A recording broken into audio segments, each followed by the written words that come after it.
Festivalières et festivaliers, c'est la dernière journée de la deuxième édition du festival Polyteia. Juste deux mots pour vous dire que en 3 jours, c'est 6520 personnes qui se sont installées comme vous sur des chaises pour les nombreuses tables rondes, qui ont encore plein de tables rondes aujourd'hui et qu'on est ravis du succès de cette deuxième édition autour de la question du progrès. Juste vous dire que à la une de la tribune dimanche, il y a Raphaël Glucksmann, mais à l'intérieur, il y a Polyteia avec Jackie Alvgoth, Pierre Cuny et moi dans une tribune. La tribune qu'on retrouvera tout à l'heure dans un café à 10h. Je vous souhaite un excellent festival. Juste vous dire aussi que la table ronde conclusive aura lieu à 17h et non à 16h30. Et je vous rappelle notre grand rendez-vous politique de la journée, c'est à 13h. Avec François-Xavier Bellamy, Astrid Panosyan-Bouvet qui est déjà là, bonjour Madame la Ministre, Nicolas Maillard-Rossignol, et ça sera modéré avec talent par Patrick Cohen, qu'on est ravis d'accueillir aussi à Polyteia. Merci beaucoup. Bon festival, bonne table ronde, à plus tard.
Bonjour à toutes et tous, bienvenue pour cette dernière journée du Festival Polytea et cette nouvelle table ronde organisée dans le cadre de ce festival et consacrée à la thématique du progrès. Et avec ce matin, cette question, vaste question, le progrès est-il de gauche ou de droite? Pour tenter d'apporter, si ce n'est une réponse, au moins des éléments de réflexion et de contexte, nous accueillons avec beaucoup de plaisir nos 3 invités. Eugénie Bastier tout d'abord, journaliste, essayiste, éditorialiste que l'on peut lire dans les pages du Figaro et écouter sur CNews. Vous avez publié 2 livres dont on peut relier des éléments à la question qui va nous intéresser aujourd'hui. Le dernier en date, La dictature des ressentis, édité chez Plomb, et qui est une compilation de vos chroniques publiées dans le Figaro. Et puis La guerre des idées, également paru il y a quelques années aux éditions Robert Laffont. À vos côtés, Michel Riosarcet, professeur émérite d'histoire contemporaine, spécialiste du féminisme, de la politique et des révolutions du 19e siècle. Vous avez publié de nombreux ouvrages tout au long de votre carrière consacrés à la liberté, au genre, au féminisme, à l'utopie. Et puis, dernièrement, un ouvrage paru aux éditions La Découverte, L'émancipation entravée, dans lequel il est aussi question de progrès. Et puis enfin, Renaud Dely, journaliste également, passé par la direction des rédactions de l'Obs et de Marianne, et puis par la matinale de France Info, et puis on peut vous retrouver depuis 13 ans maintenant, je crois, à la co-animation de 28 minutes sur Arte, et également de sa version week-end. Et vous avez donc publié il y a 3 ans maintenant le livre Anatomie d'une trahison, la gauche contre le progrès, dans lequel vous décryptez l'abandon par la gauche d'un certain nombre de valeurs qui l'ont longtemps et historiquement constitué. Le débat promet d'être riche et on vous remercie tous les 3 d'y participer. Et pour débuter cet échange, avant d'entrer plus en détail dans ce que vous écrivez les uns et les autres, peut-être faut-il déjà définir ce que l'on entend par ces notions, aussi bien de gauche et de droite que par la notion du progrès. Parce que le progrès ne se conçoit peut-être pas de la même manière selon que l'on soit de gauche ou de droite. Et ces notions même de gauche et de droite peuvent paraître difficiles à manipuler à la lumière de notre époque. C'est ce que vous exprimez d'ailleurs, Eugénie, dans La dictature des ressentis, dans lequel vous écrivez, je vous cite, « Conservatisme, populisme, progressisme, telles sont les trois forces structurantes de la recomposition politique en cours qui vient effacer un clivage gauche-droite devenu obsolète. » Et cela s'ajoute donc à la question du progrès dont on a parfois l'impression que se substitue à lui dans les discours politiques, économiques, militants, des approches, des notions telles que l'innovation ou la modernité, quitte à parfois jouer de cette confusion. Et c'est le dilemme, je prends un exemple qui se pose sur le cas de la GPA, puisque s'il s'agit d'une évolution, faut-il nécessairement la considérer comme un progrès sous prétexte de se dire progressiste? Alors comment est-ce que les uns et les autres, déjà, vous appréhendez ce qu'est le progrès à la lumière de ce clivage gauche-droite, à la fois dans l'acceptation classique que l'on en a depuis des décennies et des décennies, ou alors à la lumière de cette recomposition que vous évoquez, Eugénie? Et puis je commence peut-être par vous. Merci beaucoup pour cette question. Bonjour à tous. Et moi, je suis impressionnée de voir qu'il y a autant de monde un dimanche matin à 9h. Bravo pour votre motivation. Je pense que la question est d'emblée un peu piégée parce que le progrès est-il de droite et de gauche? On est tellement, je pense, justement habitué à une mentalité progressiste que pour nous, le progrès égale le bien. Et d'ailleurs, le conservatisme a très mauvaise presse en France, en particulier, beaucoup plus d'ailleurs que dans les pays anglo-saxons. On peut se dire conservateur sans susciter l'effroi. En France, on a beaucoup de mal à assumer le conservatisme. Je me souviens bien même que François Fillon, qui était le candidat conservateur en 2017, avait dit « je ne suis pas conservateur » parce qu'il voulait justement se délivrer de cet anathème. Et donc, effectivement, on est imprégné profondément par l'idée que le progrès, c'est le bien et que le conservatisme, c'est le mal. Et je pense qu'il y a là, d'ailleurs, l'objet d'une tension et d'une guerre culturelle. Le progrès, moi, je pense qu'effectivement, la question du progrès avec un grand P est fondatrice dans le clivage droite-gauche. Je pense que la gauche se définit justement par le progrès, par le progrès avec un grand P, le progressisme, c'est-à-dire l'idée qu'il y aurait une sorte de marche de l'histoire qui irait vers davantage d'émancipation, d'égalité, et qu'il y aurait un rôle des intellectuels pour mener cette marche et pour finalement refonder la société pour bâtir cet avenir meilleur. Et je pense que la droite, en tout cas les conservateurs, se définissent au contraire comme avec une forme de prudence par rapport à cette idée de progrès, une forme de méfiance par rapport à l'idée d'une histoire en marche, une forme d'humilité par rapport à ça. Et en tout cas, moi, c'est ma conviction profonde en tant que conservatrice, c'est une méfiance quant à l'idée qu'on peut changer la société en profondeur, en tout cas par le haut. Je pense que la société est le fruit d'une accumulation, d'une sédimentation d'habitudes, de traditions qu'on peut évidemment changer, mais qu'il est dangereux et illusoire de vouloir changer d'un seul coup par le haut. Et je pense que Alors, ce qui est intéressant, c'est que la question du progrès est une question typiquement occidentale. Je pense qu'il faut replacer le débat dans le débat occidental. C'est la civilisation occidentale qui fonctionne avec ce moteur sans cesse du progrès. Et nous avons tendance d'ailleurs à oublier à quel point c'est le fruit d'une culture particulière, qui est d'ailleurs une sécularisation, je pense, du christianisme, quelque part. Cette idée qu'il va y avoir un dénouement final de l'histoire et qu'on avance à travers l'histoire. Et voilà. Et je pense que voilà, le progrès est un mythe fondateur de la gauche. D'ailleurs, c'est Hippolyte Taine, dans son histoire de la France contemporaine, qui disait nous croyons aujourd'hui au progrès comme autrefois à la chute originelle. Il montrait bien d'ailleurs que le péché originel avait été remplacé par cette croyance dans le progrès. Et le fait est qu'aujourd'hui, et je pense qu'on y viendra, cette notion de progrès s'essouffle. Et ma conviction, moi, personnelle, c'est que nous assistons aujourd'hui à un retour de balancier conservateur, c'est-à-dire après plusieurs décennies de progressisme, il y a une aspiration, non pas au changement, mais à la conservation, à la préservation de ce qui peut être encore sauvé. Mais on y reviendra sans doute. Renaud Dely, peut-être, sur ces notions mêmes, gauche-droite, progrès? Effectivement, bonsoir. Bonjour à tous. C'est moi qui ai du mal à m'adapter, en fait. debout aussitôt un dimanche matin, et moi aussi je vous félicite d'être aussi nombreux.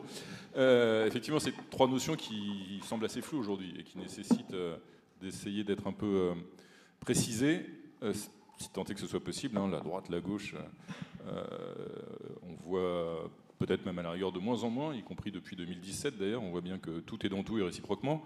Quant au progrès, il y a des éléments qu'a évoqué Eugénie Bastier avec lesquels je suis en accord, bien sûr, et puis d'autres, peut-être où j'aurai une petite différence. Le progrès, par définition, me semble-t-il, c'était d'abord le mouvement, d'ailleurs, y compris étymologiquement. Progressus, c'est aller de l'avant, pas forcément avec une connotation de bien ou de mal, d'ailleurs. En tout cas, en latin, c'est d'abord bouger. Ensuite, c'est vrai qu'historiquement, il me semble que c'est ajouter simplement à cette notion de mouvement l'idée que c'est aller de l'avant pour progresser, par opposition à une régression, donc avec une dimension qui peut prendre des aspects moraux, comme le disait Eugénie Bastier, effectivement pour certains. C'est-à-dire qu'il y a parfois le sentiment de ceux qui prétendent défendre le progrès au nom d'un camp du bien qu'ils incarneraient.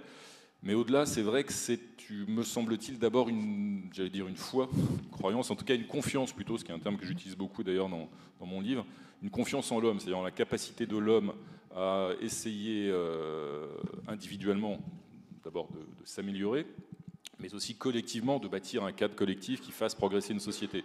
Et effectivement, c'est l'homme débarrassé notamment de la tutelle des religions et de la tutelle divine. Donc c'est vrai que le progrès prend cette acception-là avec une certaine conception d'humanisme et puis ensuite avec l'apport de la philosophie des Lumières. Donc d'Erasme à la philosophie des Lumières, on a peu à peu cette acception qui se précise. Ensuite, sur le plan politique, pour répondre, mais on va y revenir dans un instant dans le débat, le progrès est-il de droite ou de gauche? Je ne pense pas qu'un camp puisse s'approprier le progrès et considérer que l'autre ne peut pas aussi parfois porter des mesures relevant du progrès. En revanche, ce qui est vrai, ce qui est un peu la thèse que j'essaie de développer dans mon livre, c'est que je pense que la gauche ne peut pas exister si elle-même ne se revendique pas de cette croyance, de cette confiance plutôt, dans l'homme et dans l'avenir, c'est-à-dire dans la capacité d'une société profondément inspirée par cet humanisme laïque d'ailleurs, d'aller vers une société meilleure. Ensuite, comme le disait Eugénie Bastier, cette volonté de changer le monde pour aller vers une certaine dimension du progrès ne peut pas tomber d'en haut.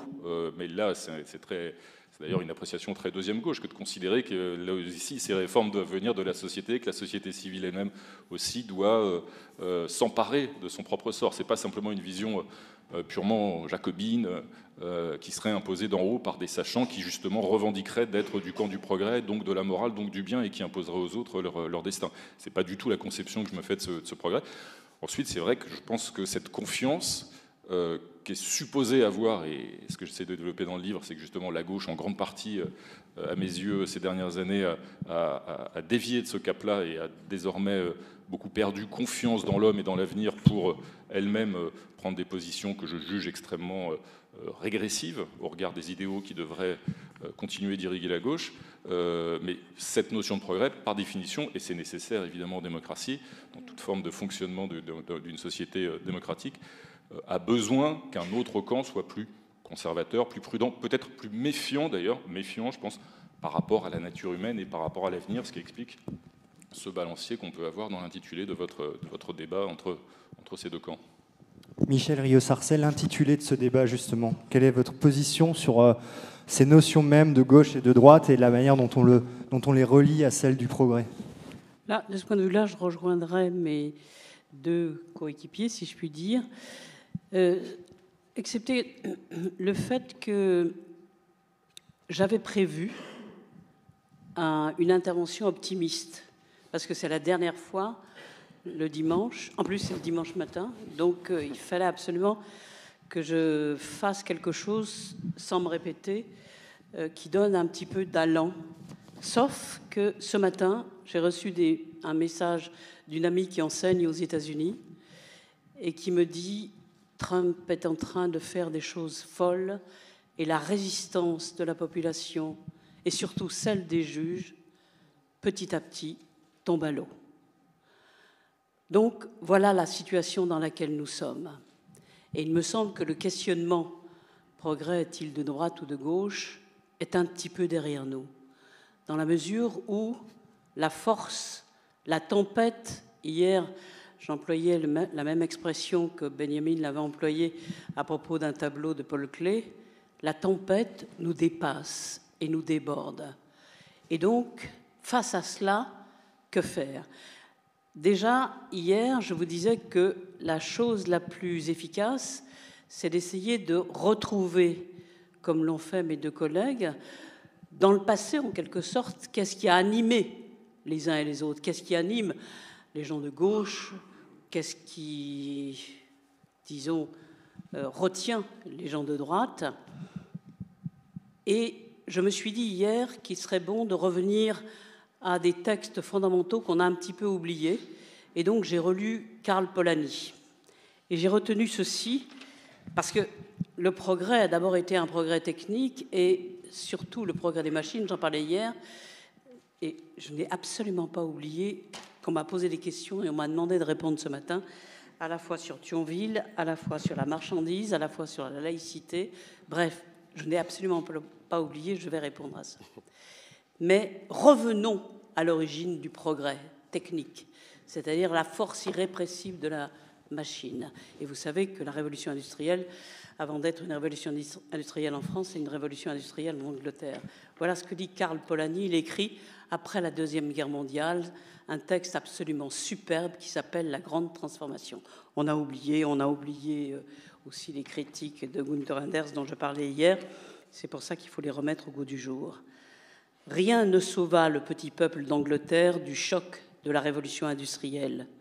Une fois aveugle dans le progrès spontané, s'était emparé des esprits et les plus éclairés parmi eux hâtèrent, avec le fanatisme des sectaires, un changement social sans limite et sans règle.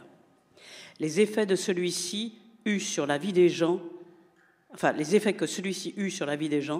dépassèrent en horreur toute description. On écrasa en masse le petit peuple d'Angleterre. Alors, il y a eu énormément de travaux, et en particulier les livres de Hippie Thompson, qui a bien montré comment la dégradation du sort des pauvres se faisait au nom du progrès technique et de la machine. Étonnamment, je répète cette phrase, une fois aveugles dans le progrès spontané, s'étaient emparés des esprits, et les plus éclairés parmi eux hâtèrent, avec le fanatisme des sectaires, un changement social sans limite et sans règle. Ça a commencé tout récemment en Argentine et ça continue maintenant en Amérique, sans limite et sans règle. Le progrès lié précisément à la marchandise au sens le plus vulgaire du terme, cette espèce d'appropriation qui fait qu'on est en train de se battre à l'heure actuelle pour les terres rares, pour précisément produire ce qui va bientôt, je le disais hier, être un déchet, est une véritable catastrophe. Plus que ça, nous sommes exactement dans la situation que décrit Polanyi sur l'Angleterre.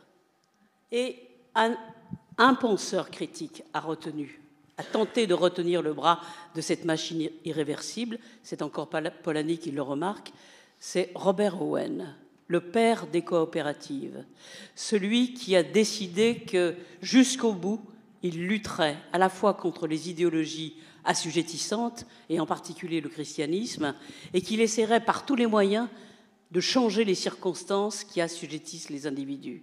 Il espérait, de manière utopique, maîtriser les machines. Il n'était pas du tout ludique, il n'était pas du tout partisan du ludisme, c'est-à-dire la destruction des machines comme au XIXe siècle, mais il était pour cette pensée du possible où il pouvait maîtriser les machines. Et donc, il avait décidé justement d'envisager un devenir humain où les hommes pourraient dominer les machines.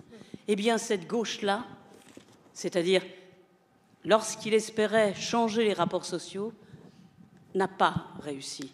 Ce que disait Eugénie Bastille tout à l'heure, la gauche espère transformer les rapports sociaux, oui, d'accord, mais cette gauche-là n'est pas advenue. Elle reste en devenir. Et c'est la raison pour laquelle je rejoindrai, si je ne me trompe pas dans mon interprétation, bref, vous-même. Donc, Renaud, je rejoindrai, c'est-à-dire qu'il est absolument indispensable à l'heure actuelle de revenir à la responsabilité collective à la base et faire en sorte que chacun d'entre nous prenne la dimension de ce qui est en train de se passer et du même coup essaye de réhabiliter précisément ces associations et ces coopératives qui au XIXe siècle ont permis aux individus de résister, si ce n'est de survivre.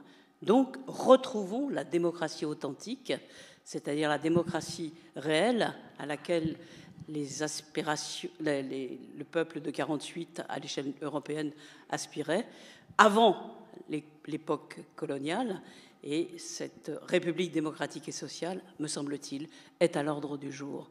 Donc c'est une note optimiste, à condition que chacun s'empare de ses responsabilités et soit en capacité de faire face par la lecture et la réhabilitation de la raison critique.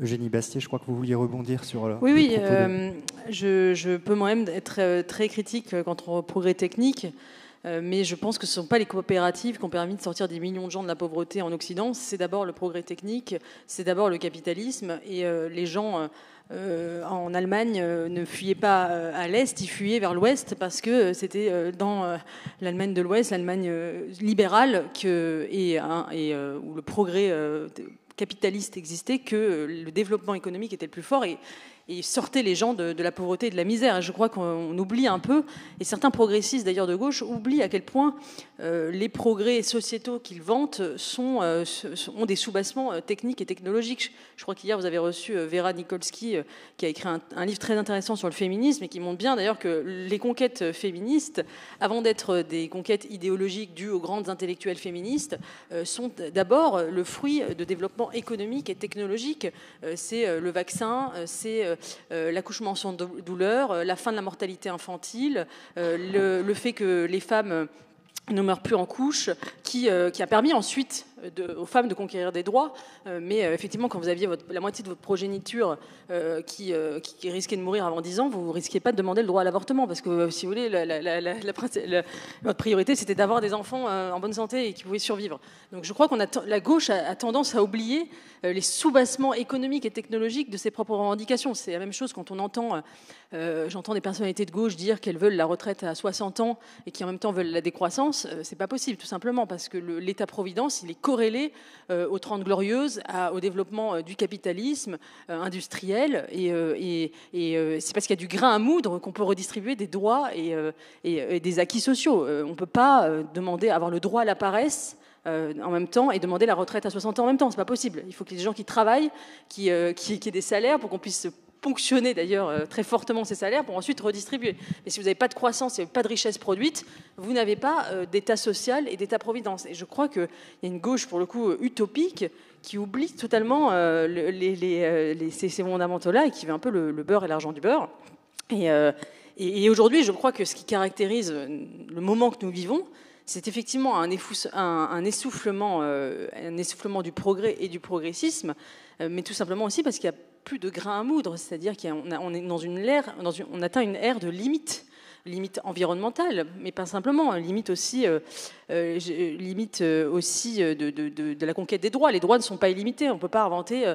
Je veux bien qu'on promette de généraliser l'écriture inclusive, de permettre aux hommes d'être enceints ou de promettre le droit de mourir dans la dignité, mais au bout d'un moment, les droits ne sont pas infinis et il y a finalement un essoufflement de ce progrès.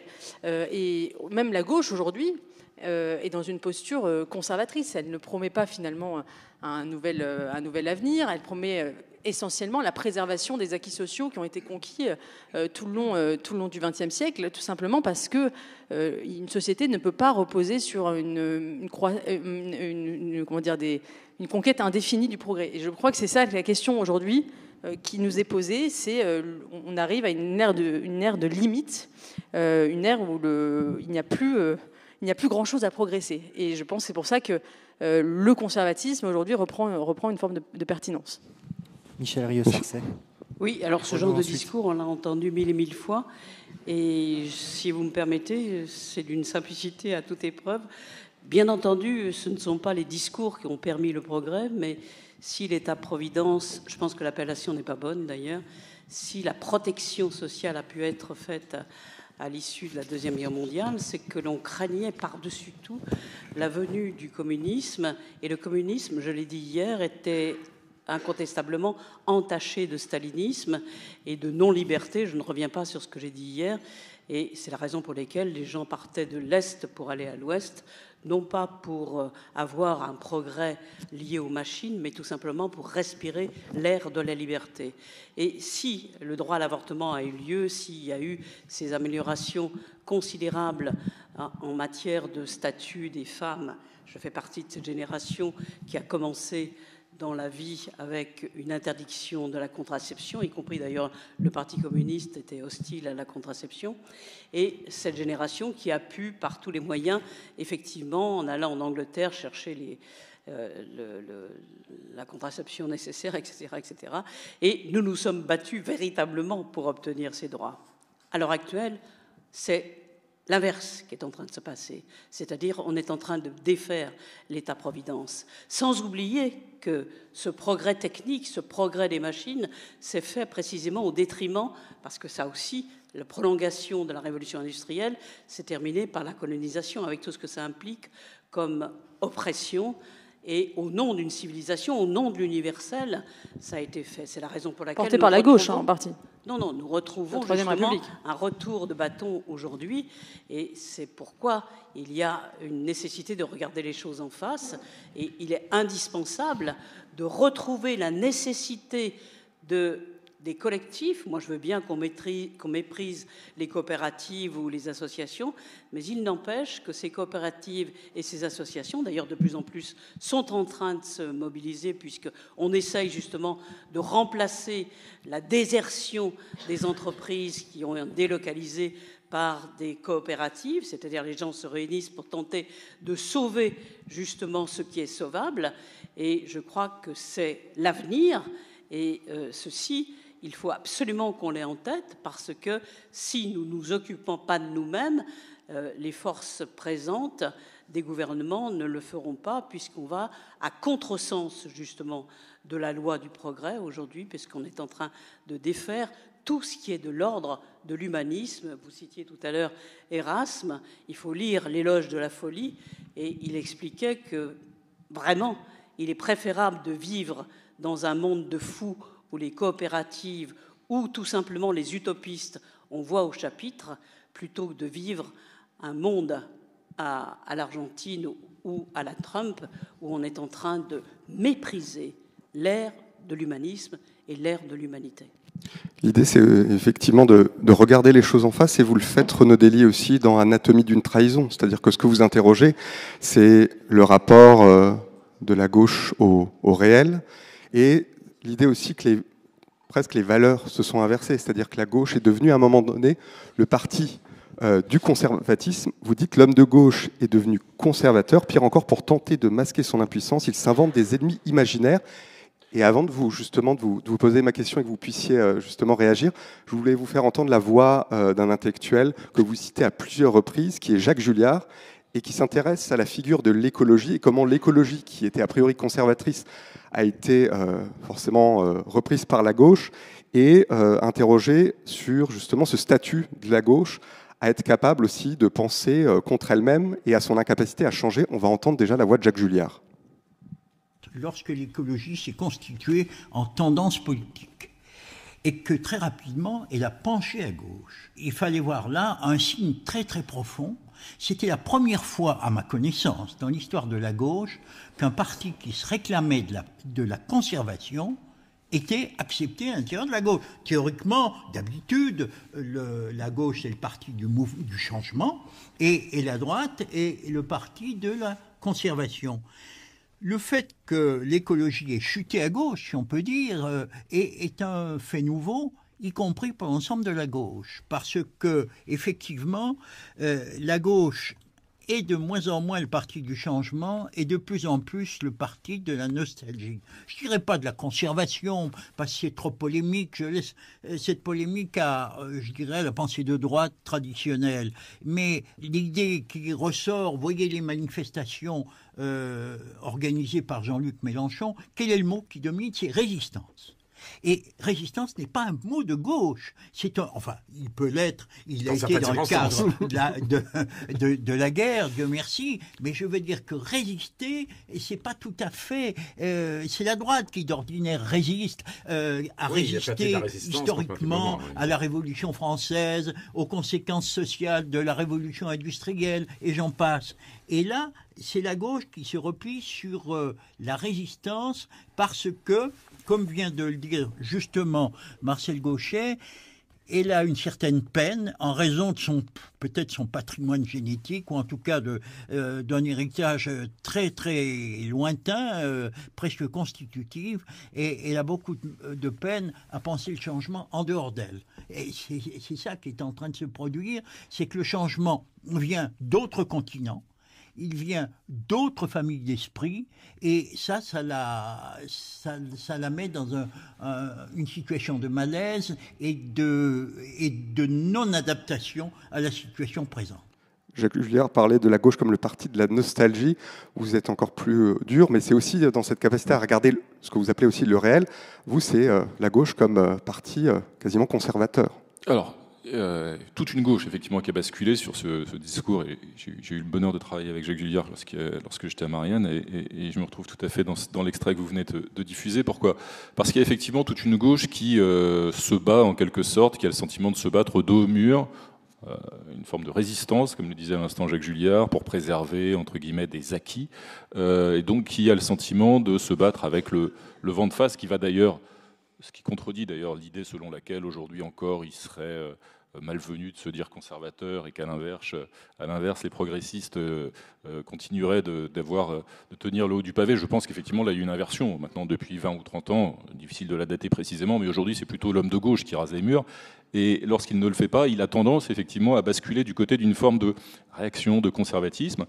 Dans son rapport à l'écologie, et Jacques Julliard le dit très bien dans cet extrait-là, la préservation de ce qui est, sans essayer d'imaginer ce qui pourrait être mieux, ce qui est, d'un point de vue philosophique aujourd'hui, en tout cas dans une bonne partie du discours politique, de l'écologie politique, ça semble être la sève de ce discours-là, c'est un discours conservateur, voire réactionnaire. Comme l'idée d'ailleurs de dire le progrès, on arrive au bout, le progrès est limité, il y a des limites forcément. Ça, c'est une pensée conservatrice. Là, on retrouve un clivage entre progressistes et conservateurs.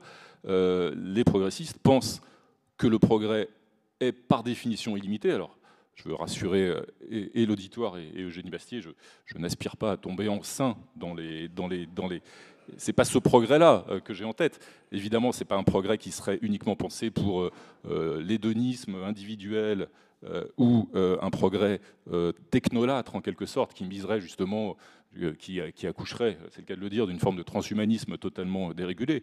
Mais en revanche, je pense que les progressistes pensent que le progrès peut toujours continuer sa marche en avant, à condition d'être encadré pour le bien commun, dans un cadre collectif, décidé d'un point de vue démocratique, de respecter évidemment la nature humaine, l'humanisme, un certain nombre de valeurs fondamentales qui font la civilisation. Et ça repose notamment sur une forme de confiance aussi dans la technique. Non pas dans la technique en tant que telle, la technique, la technologie, le progrès scientifique n'avancent pas tout seul, mais dans la capacité de l'homme à maîtriser ce progrès, scientifique d'abord et technique ensuite, à en maîtriser la destinée, l'utilisation, l'usage. Et on voit qu'il y a aussi, et je l'aborde dans le livre, toute une gauche aujourd'hui qui a perdu foi dans cette capacité-là. Michelet lui-même faisait du progrès technique un agent émancipateur démocratique fondamental. Et tout au long du XIXe siècle, la gauche croyait dans le progrès technique comme un facteur d'émancipation. Et c'est vrai qu'aujourd'hui, et notamment du côté de l'écologie, il y a une gauche catastrophiste, convertie peu ou prou à une forme de collapsologie, qui considère que aujourd'hui c'est terrible, que ce sera forcément pire demain, et que la technique nous condamne effectivement à la disparition de l'humanité. ce que je reproche à ce courant politique-là, et je l'aborde dans le livre, c'est de ne pas réussir à dessiner des contours plus positifs, hein, des lendemains qui chantent ou qui chanteraient de nouveau une fois qu'on aura surmonté le défi climatique. Ce défi climatique qui s'impose, c'est le défi du XXIe siècle, évidemment. Mais si il s'agit simplement de basculer dans une forme de ce qu'on appelle de décroissance, de considérer qu'il faut arrêter il faut à peu près arrêter de consommer peu ou prou tout pour essayer de préserver ce qui est acquis, je pense qu'on n'y arrivera pas. Ce discours apocalyptique-là, d'ailleurs, il ne fonctionne pas d'un point de vue pédagogique et d'un point de vue politique. Si jamais, caricaturant, si c'est foutu, si c'est d'ores et déjà foutu, je me rachète 2 SUV en sortant, après tout, et j'en profite jusqu'à la fin. Donc, ce que je reproche à cette gauche-là, catastrophiste, apocalyptique, c'est de ne pas faire œuvre de pédagogie. Alors, après, il y a eu des termes très polémiques dans le discours politiques qui ne sont pas très intéressants, écologie punitive, etc., etc. Sans tomber dans ces caricatures-là, c'est l'incapacité de cette gauche à justement réinventer un monde, encore une fois, plus positif et plus des lendemains qui chantent. Et juste un dernier point sur la technique et sur ce qui se passe aux États-Unis, puisque Michel Reuillet-Sarcel l'évoquait à l'instant. Ce qui me semble intéressant, quand je dis que l'homme, évidemment, qu'il faut avoir confiance dans la technique et donc dans la capacité de l'homme à la maîtriser, il ne s'agit pas du tout de verser dans le discours technolâtre d'Elon Musk, des libertariens et de la Silicon Valley, qui, eux, produisent un discours qui me semble entrer parfaitement, en tout cas pour l'instant, en phase avec ce que fait Donald Trump sur un point bien précis qui me semble capital dans ce qui est en train de se passer, c'est qu'il s'attaque de façon extrêmement spectaculaire, brutale, violente, à l'État, en quelque sorte. Le projet actuel qu'on voit apparaître, c'est la destruction de l'État. La destruction. Alors, les polémistes ultra-conservateurs républicains pointent ce qu'ils appellent l'État profond de longue date, mais là, je ne parle même pas de l'État profond, si tant est que ça existe, ce qui, évidemment, est une fantaisie, mais l'État lui-même, en tant que régulation. Or, si aujourd'hui, il y a des histoires qui sont propres aux États-Unis ou à l'Argentine, hein, bien sûr. Il n'y a pas une histoire du rapport à l'État qui est celle qu'on a forcément en Europe ou en France. Mais si aujourd'hui, je trouve la capacité, ils ont aujourd'hui une capacité à pouvoir s'attaquer à l'État, à détruire les fondements même de l'État, c'est-à-dire ce qui fait les règles collectives, la capacité de vivre ensemble, en attisant en même temps ce rêve totalement technolâtre, en gros, l'objectif c'est quoi aujourd'hui? Le projet, c'est coloniser Mars et détruire l'État à Washington. C'est détruire Washington, coloniser Mars. Bon.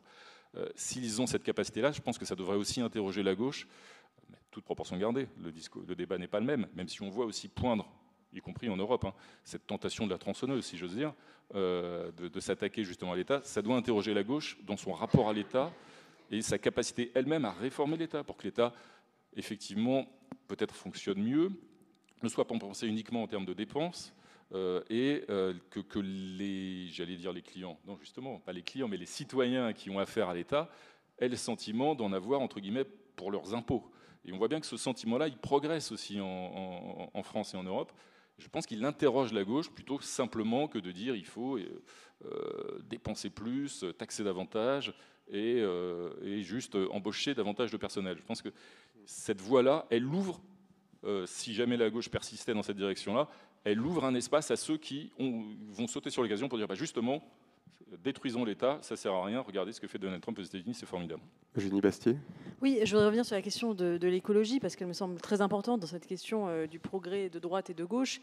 Et l'écologie, à mon avis, pointe les contradictions d'un camp comme de l'autre. Il y a une contradiction des conservateurs qui, bien souvent, sont aveugles à la question écologique, alors même qu'il s'agit effectivement de la préservation du monde. Moi-même, j'ai été très influencée et assez proche du philosophe britannique Roger Scruton, qui a pensé le conservatisme vert et qui disait que les conservateurs devaient se préoccuper d'écologie parce que précisément, le conservatisme, c'était la défense de la beauté du monde, d'un monde qui était abîmé par effectivement une forme d'hyper-technologie et de bétonisation du territoire et de soumission des paysages à la seule logique économique. Donc effectivement, il y a, je pense, un angle mort chez les conservateurs, mais il y a aussi un angle mort chez certains progressistes. Et je suis assez effarée de voir que, par exemple, en France, le parti Europe Écologie Les Verts est le parti le plus libertaire, le plus progressiste qui soit en matière de mœurs, alors même qu'il est censé défendre une forme d'écologie, de prudence. Ils sont prudents dans ce qui concerne la nature et ils sont complètement, ultra progressistes en ce qui concerne l'homme. Ce sont les mêmes qui veulent interdire les OGM, mais qui veulent autoriser le changement de sexe des mineurs en donnant des hormones aux mineurs. Donc on n'a pas le droit de donner des hormones à des grains de blé, on a le droit de les donner à des mineurs pour changer de sexe, ce que je trouve complètement paradoxal.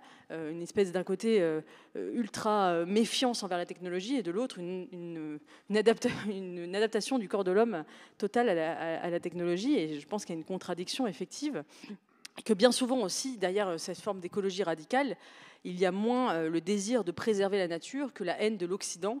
L'Occident pointé comme le continent écocidaire, celui qui détruit d'abord, enfin qui a cette logique de destruction de la nature. Et bien souvent, l'agenda caché de ces écologistes, c'est un agenda décolonial, anti-occidental.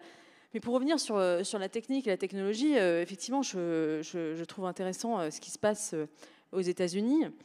J'ai lu un livre très intéressant d'un conservateur américain qui s'appelle Ross Douthat, qui est conservateur éditorialiste au New York Times. C'est un conservateur modéré, anti-trumpiste. Il a écrit un livre qui s'appelle Décadence. Et pourquoi il explique, selon lui, pourquoi nous sommes entrés dans une forme de décadence en Occident. Il ne le dit pas d'un point de vue moral ou décliniste. C'est juste pour lui, qu'est-ce qu'une société décadente? C'est une société paisible, prospère et qui est victime de son propre succès, c'est-à-dire qu'elle n'a plus rien véritablement à progresser et donc elle est en proie à des flambées nihilistes et de volonté de vouloir tout changer, mais qui effectivement traduisent en fait une forme d'endormissement. Et il parle d'une forme de stagnation en fait technologique. Il dit que 1969 c'est le moment où on va sur la Lune, c'est l'acmé finalement du progrès occidental, de la prospérité. On arrive à aller sur la Lune, des millions de personnes regardent ça à la télé, c'est formidable. Et finalement, après quoi ? Une fois que cette conquête a été établie, aujourd'hui, on n'est même plus capable de retourner sur la Lune. Enfin, on est en train d'essayer de le refaire, mais pendant des années, on ne savait même plus comment y retourner. Et donc, il dit que cette espèce de frontière qui était de l'espace a produit une forme de déception. En 1986, c'est l'explosion de Challenger, et on voit que la conquête de l'espace ne sera pas aussi facile qu'on l'avait prédit dans Star Wars. Et finalement, cet essoufflement, ce mythe de la frontière perpétuelle sur lequel était fondé l'Occident est en train de s'essouffler, et on comprend que finalement la conquête indéfinie de l'espace ne va pas avoir lieu, et il explique pour lui le repli, l'espèce de morosité qui habite l'Occident sur cette fin de cette frontière. Et je crois qu'aujourd'hui les rêves d'aller sur Mars, qui sont mis en avant par Elon Musk, à laquelle moi personnellement je ne crois pas du tout, sont d'ailleurs une ressucée de ces rêves des années 70, parce que traduit cet essoufflement. On a besoin, la mentalité occidentale et en particulier la mentalité américaine étant fondée sur la frontière, sur le besoin d'aller toujours plus loin, de conquérir de nouveaux espaces. C'est le fondement même d'ailleurs de l'âme américaine. Ils ont besoin de recréer un mythe à travers Mars, la conquête de l'espace, et je crois que ça traduit plus un essoufflement qu'une véritable révolution en cours. Et ce qui doit nous interroger, c'est plutôt, pour moi, c'est cet essoufflement structurel, mais qui est dû à des limites structurelles. Je l'ai dit tout à l'heure, des limites environnementales, mais aussi des limites démographiques. Nous sommes en Occident une civilisation vieillissante. Le poids de la vieillesse dans nos sociétés fait que, et finalement, nous sommes devenus collectivement plus conservateurs. Ce sont des sociétés jeunes qui ont envie de se tourner vers le progrès, et le poids démographique de l'Occident fait que on arrive à des limites structurelles, mais aussi le poids éducatif. C'est-à-dire qu'il y a un plafond de verre éducatif. Quand vous arrivez à 80-90% de la population qui fait des études supérieures, vous ne pouvez pas aller beaucoup plus loin. Vous pouvez pas, on arrive à des limites structurelles. Aujourd'hui, il y a même une surproduction de diplômés qui pose des sérieux problèmes dans les sociétés démocratiques, parce que ça crée de la frustration, d'où une envie utopique de changer, de faire sauter la société parce que beaucoup de diplômés restent sur le carreau. Donc je crois vraiment que nous sommes entrés dans une ère de limites structurelles et que et la gauche et la droite devraient l'intégrer. Michel Rieux-Sarcey, vous souhaitiez rebondir? C'est pour répondre surtout à Renaud Delis sur la question de, disons, l'absence de projet de la gauche à propos du progrès. Et ça me permet de répondre aux questions qui ont été posées hier et auxquelles je n'ai pas répondu. C'est-à-dire que, bien entendu, il faut être en capacité de saisir les véritables besoins. Bien, on ne va pas supprimer la totalité de la production, c'est évident, mais il faut maintenant plus que jamais saisir ce dont les gens ont besoin. Or, on assiste à un mouvement inverse, c'est-à-dire qu'on produit constamment des envies multiples et totalement inutiles. Vous avez vous-même constaté sur vos écrans la publicité du dernier smartphone, le dernier téléphone portable, etc. etc. C'est monstrueux, ça. C'est-à-dire que cette fuite en avant vers la technique et vers la production donne raison à ce que je disais, à ce que j'exposais hier à Gunther Anders. On produit des déchets. Et donc, avec ce que ça implique comme destruction de la planète. Alors, bien entendu, ce dont il faut avoir conscience, c'est que les ressources terrestres sont limitées. Et raison pour laquelle, je ne sais pas si les décroissants ont tort, mais il n'empêche qu'il faut réduire la production. Réduire la production, cette course folle, vers quelque chose qui est totalement inutile, sauf à servir la publicité. Donc, cette conscience-là, ce n'est pas une conscience régressive, c'est une conscience réaliste pour faire en sorte de saisir ce dont on a besoin en fonction des ressources disponibles. Et elles sont de plus en plus réduites. Or, les États existants, enfin ce qu'il en reste, sont en train de se replier sur eux-mêmes et partir en guerre pour saisir les dernières ressources disponibles. Donc, face à cette situation, il faut pouvoir être en capacité d'identifier non seulement ce dont on a besoin, mais qui va participer à cette production de façon à ce qu'il y ait une répartition beaucoup plus égalitaire. On constate partout dans le monde une inégalité croissante. Et à chaque fois, moi je suis extrêmement surprise de constater les montées de la bourse ou les descentes de la bourse à partir d'une annonce qui n'a strictement rien à voir avec la réalité du monde. Donc, essayons d'être tout simplement lucides et réfléchir avec les moyens qui sont les nôtres partout dans le monde. On est en train de réfléchir sur les conséquences des excès de tous ordres. Et j'en ai parlé hier, mais je n'avais pas cité son nom. Les historiens à l'heure actuelle africains comme Mamadou Diouf sont en train de se réapproprier leur histoire, tenter de saisir justement en Afrique qu'est-ce qu'il reste comme ressources et comment on peut s'approprier à nouveau, mais tout en ayant une répartition plus égalitaire.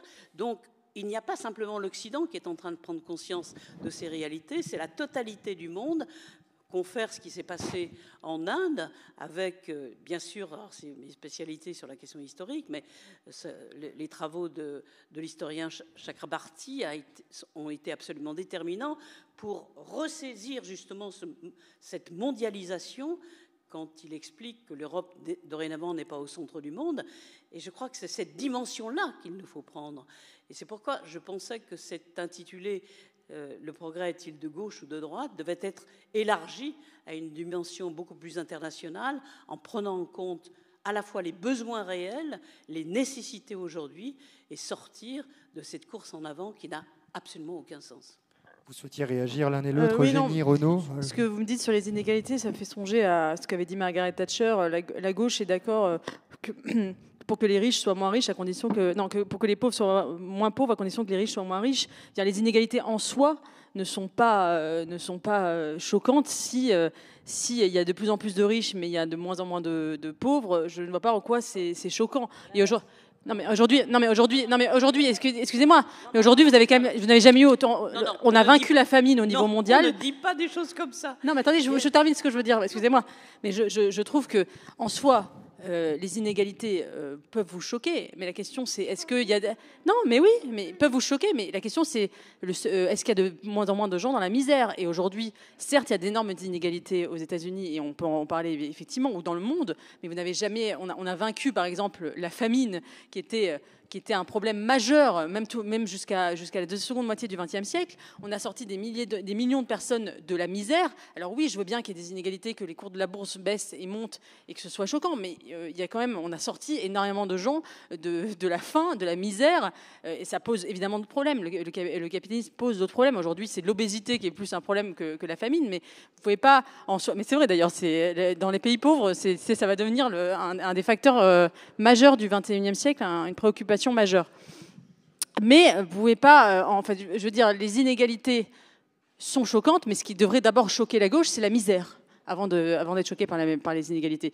Et s'il y a des inégalités, mais il y a que moins de gens dans la misère, c'est pas la même chose. Et je trouve que la focalisation sur les inégalités de la part de la gauche fait oublier les véritables problèmes concrets qui sont la véritable misère, la véritable pauvreté. Où est le seuil de pauvreté? Où sont les gens qui sont en dessous de ce seuil de pauvreté?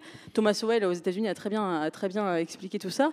Et il y a parfois une espèce de signalement vertueux autour des inégalités qui ne répond pas véritablement aux problèmes concrets des gens. Renaud Dely. Ce qui est intéressant, c'est qu'on voit très clairement réapparaître le clivage droite-gauche. Voilà. Ça, au moins, c'est... Complètement.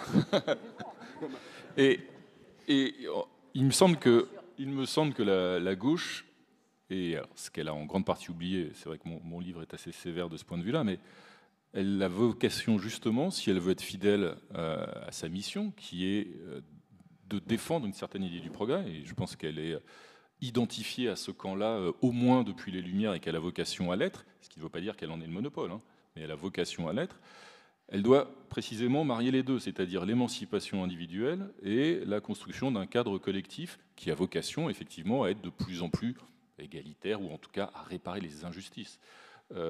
Et c'est parce qu'elle a tendu soit d'un côté qu'elle a pu verser dans des échecs parfois à caractère totalitaire, et lorsque les libertés individuelles ont été niées, bafouées, piétinées, etc. Et c'est parfois parce qu'elle s'abandonne juste à une dimension consumériste que la dimension citoyenne, qui est aussi intrinsèque à l'idéal de la gauche, disparaît sous l'accumulation justement de simplement la consommation pour la consommation et d'un consumérisme débridé qui relève plus d'une forme d'ultralibéralisme, pour utiliser là aussi un cliché, que de ce qui est la vocation de la gauche. Toute la difficulté de la gauche, c'est de marier les deux dimensions. Ensuite, le problème aussi, c'est que certes, le consumérisme aujourd'hui produit sans doute des tas de biens inutiles, et génère même de vraies fausses envies chez les consommateurs que nous sommes.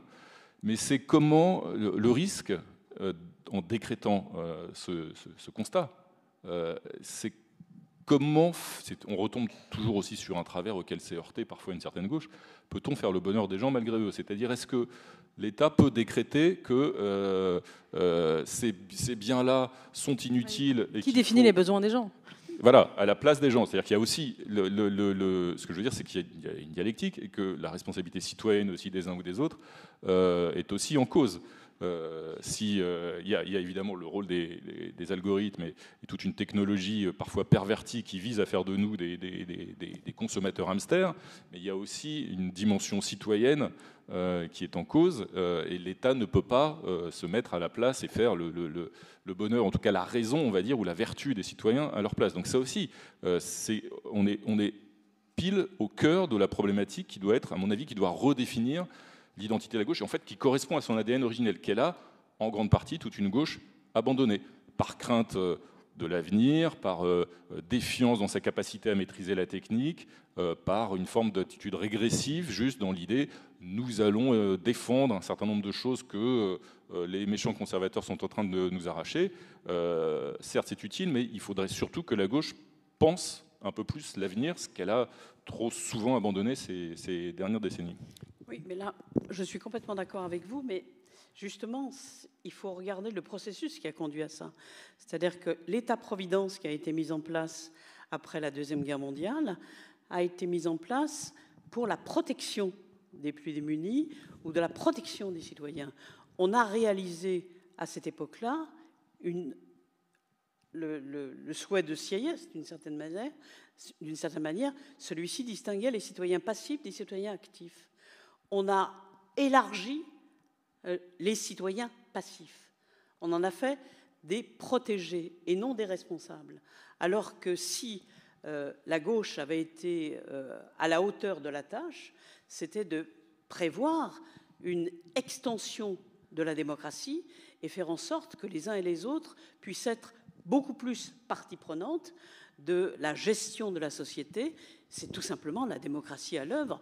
Quand je prône personnellement, certes c'est utopique, des collectifs à l'échelle des quartiers, à l'échelle des immeubles, à l'échelle humaine, c'est un petit peu à la manière de Rousseau quand il invente le gouvernement de Pologne, c'est-à-dire qu'on ne peut débattre avec son voisin, si vous voulez, qu'avec des gens que l'on connaît, et du même coup, cette proximité permet une véritable élaboration. Alors bien sûr, on ne peut pas discuter de tout à tous les niveaux, mais il n'empêche que s'il y avait une série de discussions, de mise en œuvre, de débats à l'échelle humaine, et petit à petit, bien sûr, avec une délégation permanente de façon à ce que tout ça se répercute au niveau des États et du gouvernement, je pense que nous aurions une vision des réalités, aussi bien économiques que sociales, beaucoup plus réaliste. C'est-à-dire qu'aujourd'hui et depuis toujours, le social est encastré dans l'économie. Et quand vous dites, Eugénie, que oui, bien sûr qu'il y a la misère totale. On n'est plus à l'époque des enclosures, bien entendu, où les gens étaient totalement écrasés, mais la philanthropie n'a jamais été le substitut de la citoyenneté. C'est-à-dire que la citoyenneté, c'est une reprise en main par la totalité des citoyens d'une souveraineté dont ils n'ont jamais disposé. Et là, bien sûr, ça paraît presque impossible à imaginer. Enfin, je crois que c'est à ça que vous faites allusion, mais concrètement, c'est la démocratie à l'œuvre, ce n'est pas la démocratie représentative. La représentation a été inventée au début du siècle, ça a été d'abord l'Angleterre, avec ce que ça implique comme délégation de pouvoir. Et c'est vrai que la gauche a emboîté le pas de la délégation de pouvoir. Maintenant, il faut faire un mouvement inverse. Si on veut aller à l'encontre de ces mouvements publicitaires qui nous obligent à manger ce dont on n'a pas besoin, c'est ça l'origine de l'obésité. C'est précisément... C'est la prospérité. Non, c'est pas la prospérité. Une maladie de la prospérité. Non, c'est pas la prospérité. C'est la mauvaise... Est-ce que vous êtes par exemple pour les référendums d'initiative locale, j'imagine? Vous êtes pour? Et ça ne me suffit pas. Oui, mais par exemple, vous savez qu'à Notre-Dame-des-Landes, il y a eu un référendum d'initiative locale et les gens ont voté pour l'aéroport, donc pour le capitalisme. Donc, vous voyez, c'est pas forcément quand on donne le pouvoir aux gens, aux citoyens au niveau local, ils font pas forcément des choix allant dans le sens de l'écologie, de la sobriété ou davantage de socialisme. Et c'est non mais je dis juste que le choix et pas forcément vont pas dans le sens forcément que vous voudriez. Et moi, je me méfie toujours quand on dit il faut donner aux gens selon leurs besoins. Oui, mais ce qui définit les besoins des gens, je veux dire, ça ressemble quand même beaucoup à du rationnement. Et je n'ai pas du tout confiance dans l'État pour définir ce qui est bon pour l'ensemble de la société et pour faire des choix. Je crois d'ailleurs avec ce qu'avait d'ailleurs très bien établi Friedrich Hayek dans un article célèbre, que personne n'a suffisamment de connaissances centralisées pour pouvoir prendre des décisions aussi complexes pour gérer la société d'en haut. Et je me méfie beaucoup justement de la planification écologique pour cette raison, c'est que qui peut être capable de définir exactement quels sont les besoins des citoyens, etc. Et là, pour le coup, là, je vous rejoindrai, je pense qu'il vaut mieux que ça parte du local, du bas, des initiatives locales, que d'une planification centralisée qui, bien souvent, a un potentiel tyrannique, voire même totalitaire. Au risque d'apparaître très en même temps, je pense que c'est le débat qui a irrigué la gauche pendant des décennies en France entre la première et la deuxième gauche, et qu'on ne peut arriver à un résultat que si on réussit à marier les deux. C'est-à-dire qu'il faut évidemment un cadre collectif défini par la loi, l'État et une gauche, on va dire, un peu jacobine, et il faut évidemment une implication de la société, des associations, des citoyens, une gauche associative dite la deuxième gauche, mais à l'inverse, si vous abandonnez le cadre collectif et la règle commune pour simplement vous tourner vers, par exemple, si vous déléguez tous les pouvoirs au maire, on sait très bien que là, on va tomber dans des attitudes extrêmement, des défenses d'intérêts qui n'ont plus grand rapport avec l'intérêt général, mais avec des intérêts très particuliers. Donc évidemment, il faut marier les deux. Quant au rationnement évoqué par Eugénie Bastier, je citerai de mémoire Laurent Fabius répondant à Michel Rocard au congrès de Metz en 1979. Michel, entre le rationnement et le marché, il y a le socialisme. Voilà, fin de l'anecdote. Mais en tout cas, ce qui est intéressant dans la crise de la gauche, si on évoque la social-démocratie, c'est qu'elle a aussi, si elle est en crise aujourd'hui, pas seulement à l'échelle française, à l'échelle européenne, et même au-delà d'ailleurs, on peut dire, enfin une certaine idée de la gauche, je pense que c'est aussi, en tout cas pour ce qui est de l'échelle européenne, et ça renvoie à l'État-providence que vous évoquiez tout à l'heure, Michel, c'est qu'elle a rempli en grande partie ses objectifs. La social-démocratie, de ce point de vue-là, je crois que le progrès est illimité et doit perdurer, y compris sur le plan social, bien sûr, et qu'il faut s'y atteler. Mais il y a une bonne partie de ces objectifs qui ont été remplis en termes de niveau de vie, en termes de protection sociale, évidemment, etc., etc. Et toute la difficulté de la gauche, c'est d'inventer un nouvel horizon, c'est-à-dire de conserver, de garder ces objectifs, évidemment, intacts, qui demeurent d'actualité, mais de bâtir un nouvel horizon. Et le problème, c'est que souvent, toute une gauche, soit adopte une attitude régressive sur certains points qu'on a adoptés tout à l'heure, qu'on a évoqués tout à l'heure, soit se replie sur des combats plus catégoriels, communautaires d'une part, abandonnant aussi un idéal qui doit continuer de diriger la gauche, sinon la gauche n'est plus la gauche, c'est l'idéal laïque, évidemment. L'idéal laïque, c'est la condition même de l'identification de la gauche à cette idée du progrès. Sans laïcité, il n'y a que régression, qu'elle soit individuelle, communautaire, tribale, religieuse, etc. Mais en tout cas, repli, crainte, peur de l'autre, incapacité de vivre ensemble en respectant évidemment les convictions individuelles. Or, on a trop vu depuis maintenant une trentaine d'années toute une gauche abandonner cet idéal-là, qui fait sa sève même. Et puis, il y a, face à un réel de plus en plus complexe, parce qu'on évoquait les difficultés de l'État-providence, enfin les difficultés auxquelles la gauche s'est heurtée. Je pense qu'il y a aussi une dimension qui explique cette crise-là. J'ai un souvenir d'ailleurs assez précis. C'est la difficulté pour un modèle pensé dans un cadre assez national, un modèle social-démocrate pensé dans un cadre assez national, de gérer la mondialisation. Les défis de la mondialisation, je parle là à l'échelle européenne.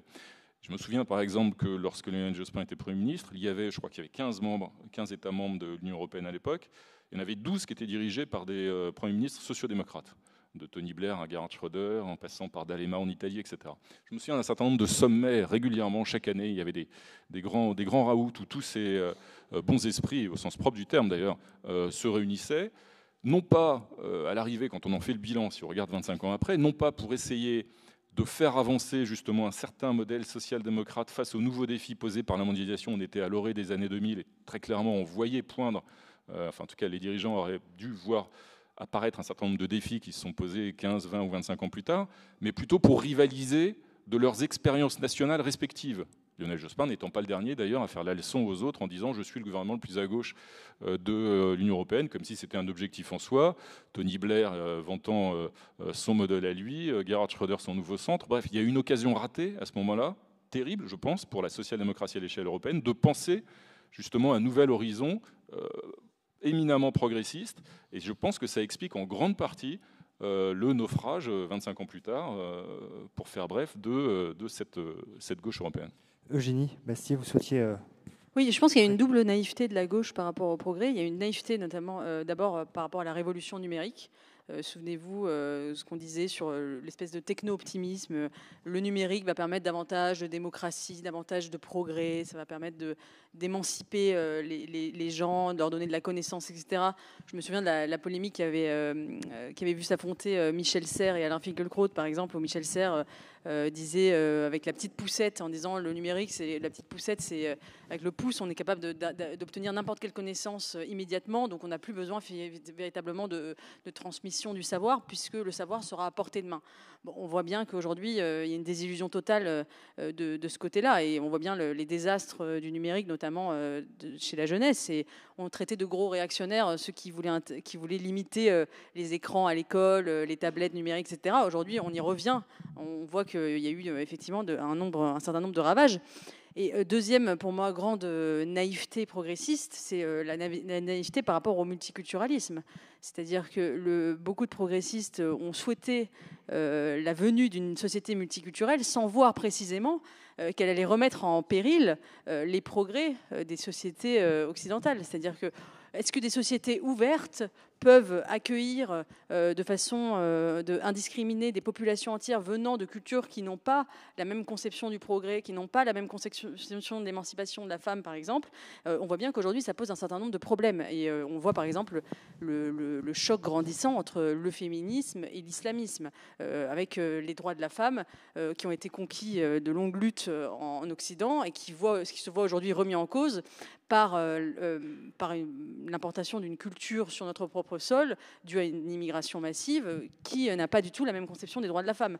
Et donc, là, il y a eu une certaine naïveté de penser que le progrès allait pouvoir s'étendre, qu'on allait pouvoir fondre des populations entières qui allaient pouvoir adopter comme ça le progrès, comme si ce progrès n'était pas le fruit d'une culture particulière, mais serait une sorte de mode d'emploi en kit qu'on pourrait distribuer à tout le monde. Mais on a oublié que les progrès, ou le progrès en Occident est le fruit d'une civilisation, d'une culture qui s'est installée par des millénaires, et des siècles et des siècles de lutte, qui parfois a couché dans la douleur.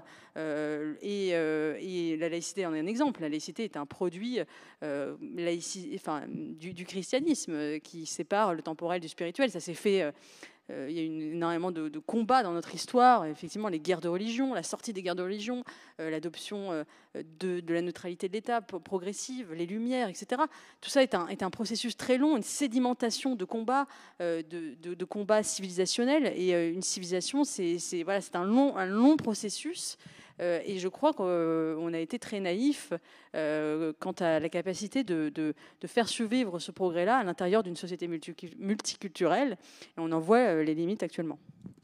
Michel Rio-Sarcey, vous souhaitiez réagir? Oui, là c'est vraiment fondamental, là, cette dernière question sur la société multiculturelle.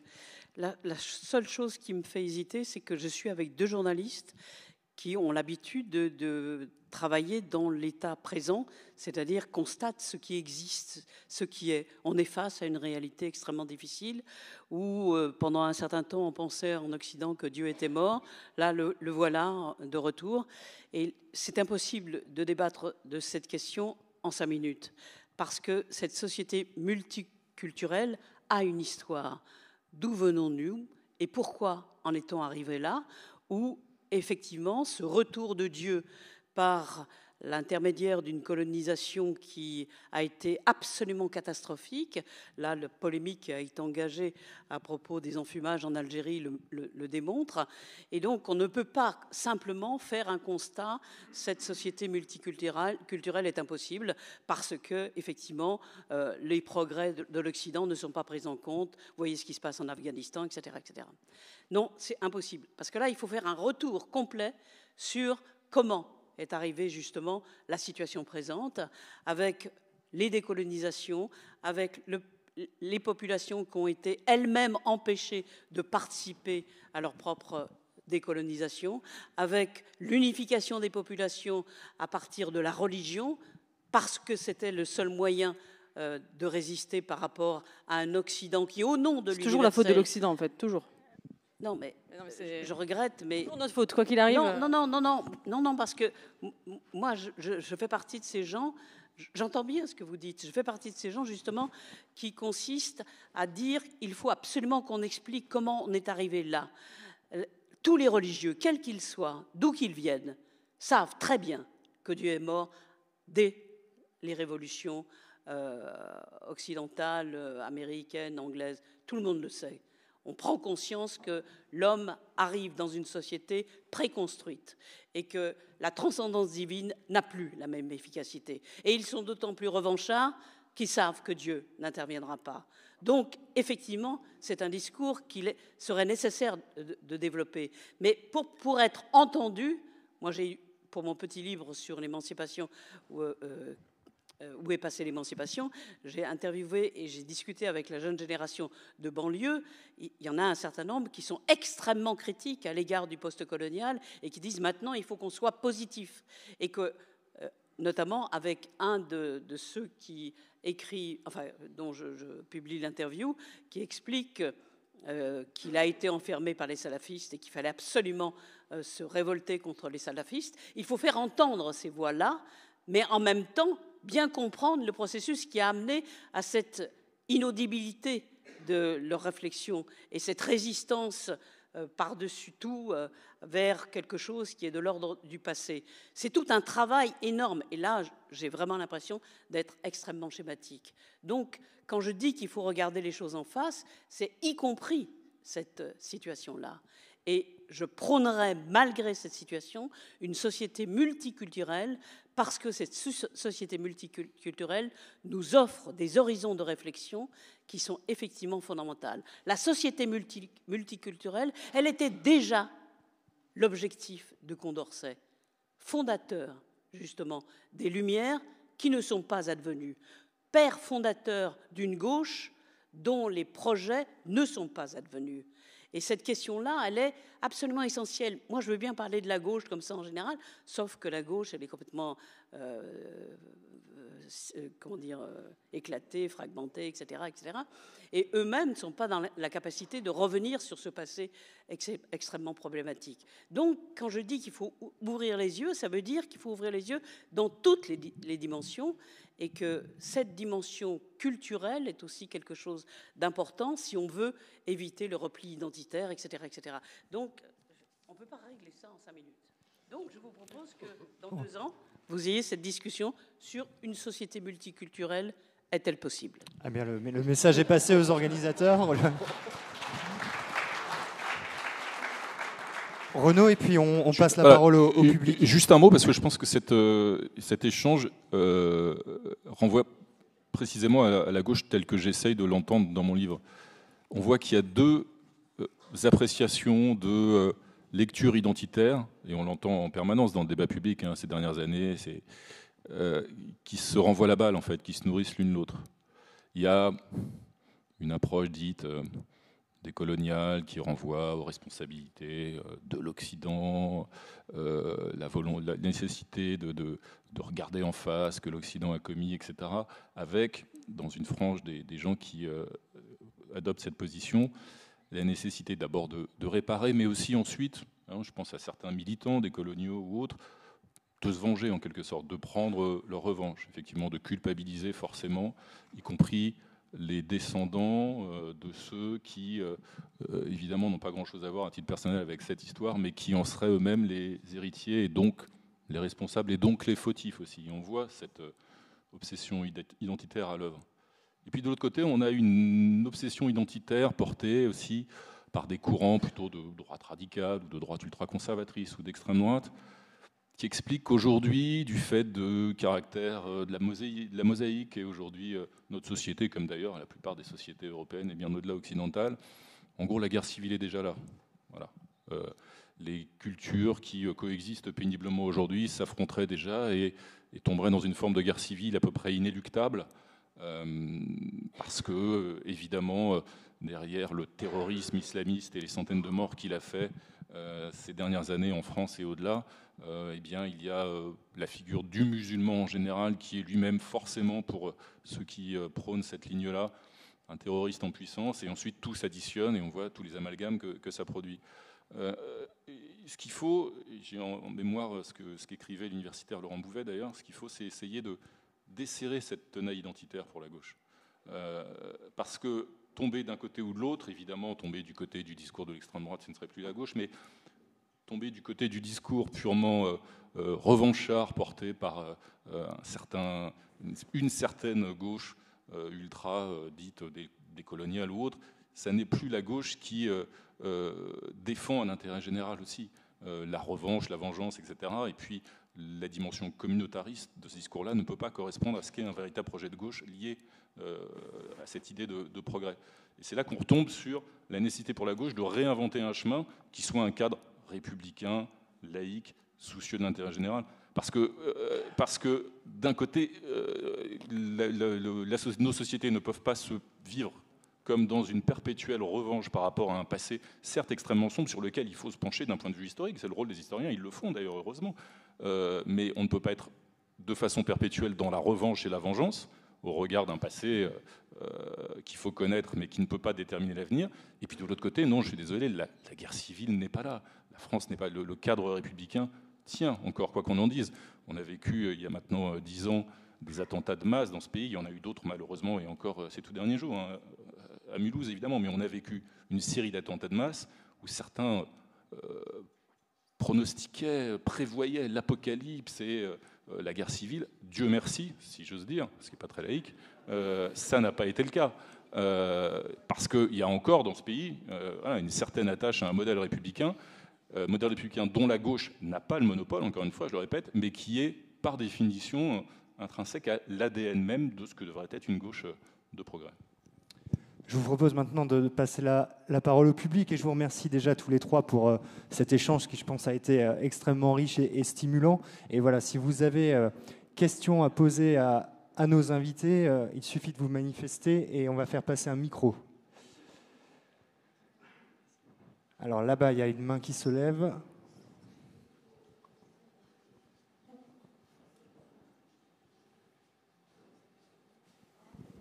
Oui. Donc, moi j'avais une question à rajouter à celle que vous proposez. Le progrès est-il de droite ou de gauche? Le progrès est-il du centre?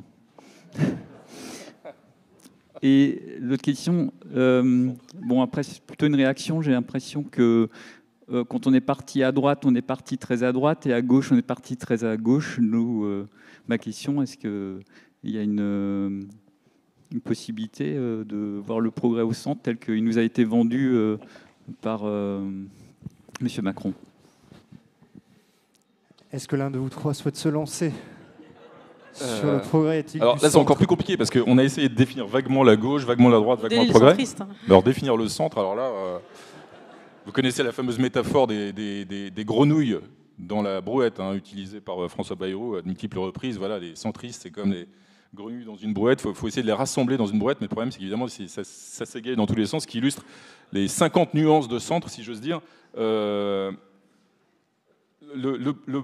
problème, enfin, si on prend juste en deux mots un tout petit peu de recul sur la séquence qu'on vient de vivre d'ailleurs depuis 8 ans, même un peu plus, c'est que le centre peut être pensé comme étant le dépassement des clivages traditionnels, et c'est comme ça que notamment le candidat Macron l'avait vendu en 2017.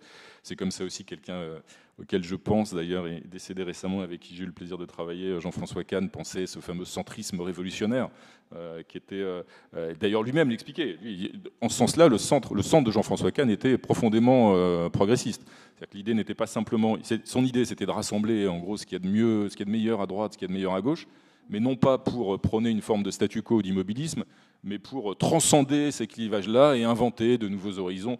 Jean-François a écrit des dizaines, des centaines de pages que vous avez sûrement lues, et n'hésitez pas à vous replonger dedans, c'est passionnant. Le problème, c'est que c'est pas ce qui s'est produit, quoi, quand même, pour résumer.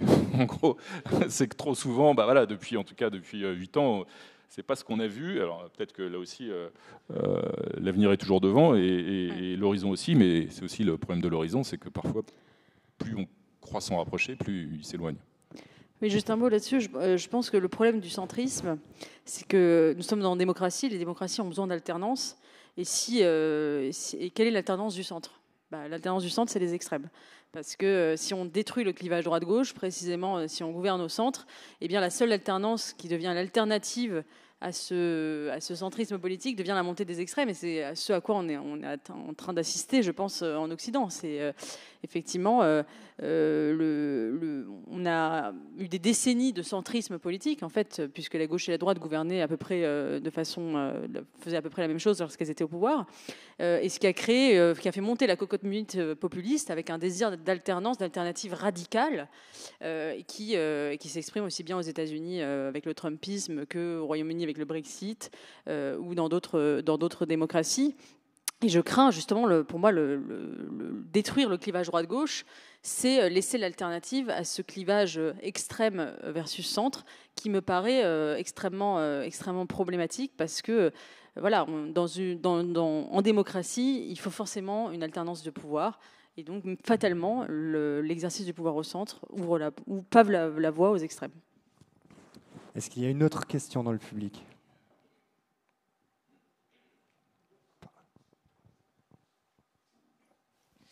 Oui, merci. Pour moi, je pense que le progrès, le bon choix du progrès, dépend d'une démocratie éclairée.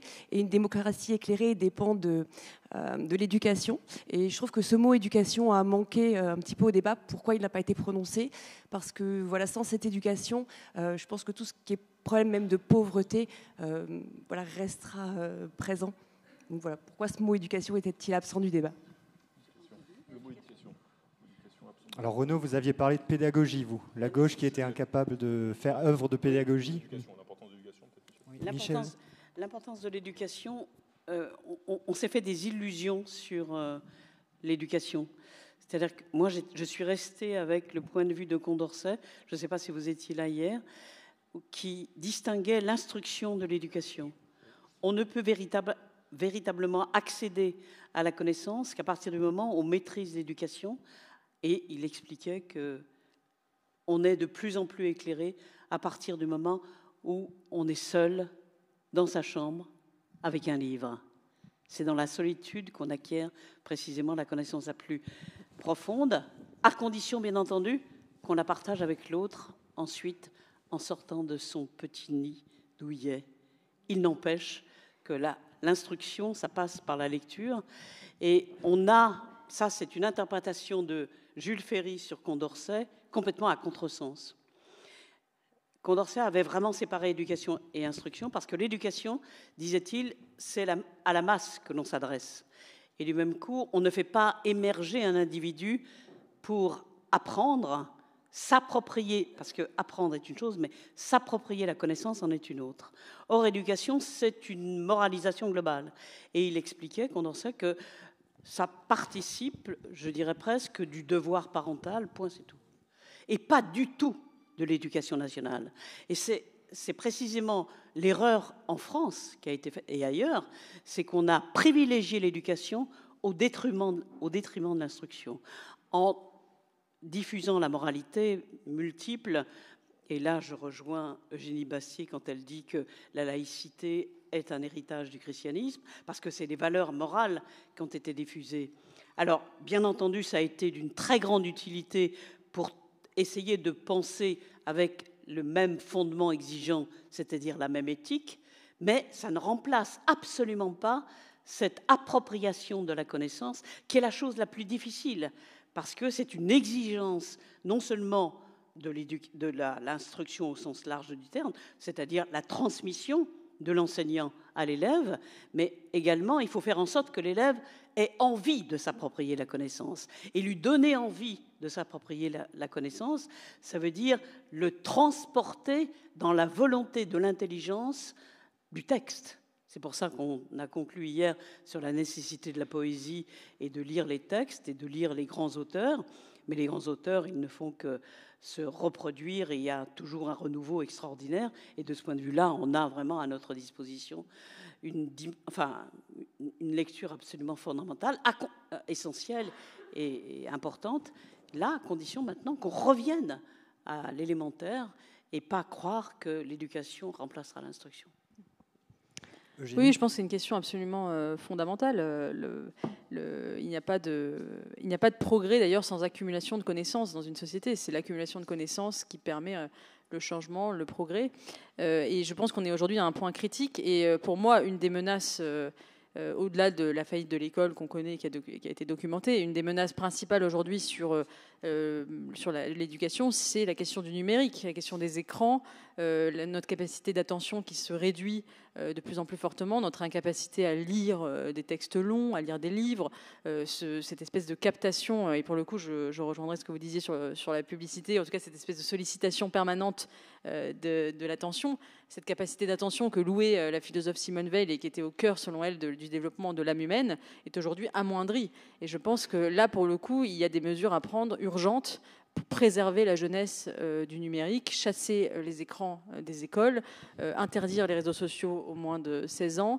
Et là, il y a des choses à faire où on demanderait à la puissance publique et aux politiques de préserver le cerveau de nos jeunes pour justement que cette appropriation de la connaissance dont vous parliez puisse avoir lieu, parce que là, on arrive à un sujet absolument dramatique, non seulement sur l'apprentissage, mais aussi sur le bien-être psychologique des jeunes. Je vous invite d'ailleurs à lire le livre de Jonathan Haidt, un psychologue américain qui s'appelle « Génération anxieuse » et qui montre bien l'impact des réseaux sociaux et du numérique sur la jeunesse et la génération Z. Et à mon avis, on est là face à un défi majeur qui, je pense, peut rassembler à la fois la droite et la gauche, pour le coup. Oui, on a à peu près, je pense, tous les trois la même position, si ce n'est qu'il faut faire attention d'ailleurs parce que, par définition, le numérique est là, donc c'est une question de régulation, des usages, de préservation, en particulier des plus jeunes, de l'outil.